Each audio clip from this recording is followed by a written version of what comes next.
Earlier this week, a group of seniors decided it's their time to join the fight for Breonna Taylor. They planned a sit-in on Attorney General Daniel Cameron's lawn, and now the granny arrested at that protest is speaking out about what she's learned through this experience.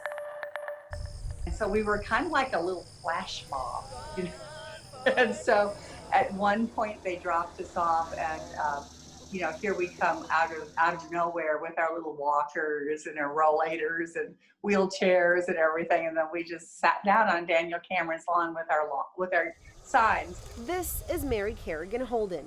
She's currently at home and in a 2-week quarantine after her stint in the slammer. They gave us several warnings, and so we just nodded our heads. She admits the arrest came as no surprise. The next warning came out that if you don't get up now, we're going to take you to jail.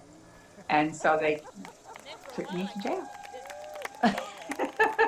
At first, officers weren't even sure how to handle the situation. The police officers really didn't know what to do with us, because it wasn't a situation where they could just grab us or something like that. Her cruise downtown uneventful. The arresting officer was very kind and even rolled the windows down. I got some special treatment there that they probably, because I was white, and old. For this first-time jailbird, the experience was one she won't forget. It was eye-opening to go to jail.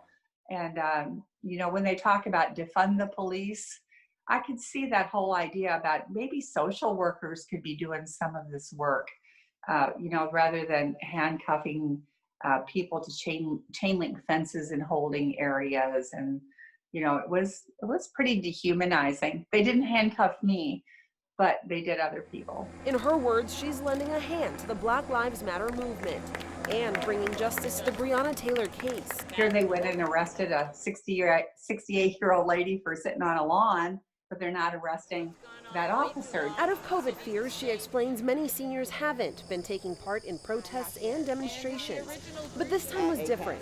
With the help of friends, signs were made and all seniors kept busy, reading, meditating, and knitting? I believe if I saw the video correctly, you were there sitting and knitting, correct? No, I really wasn't knitting. Okay, I was mending. Mending, a term she schooled me on, explaining, like the hole in her dress she was mending. The simple act could be applied to the current climate in our city. Kind of like the city of Louisville, needs some mending right now, Same kind of idea,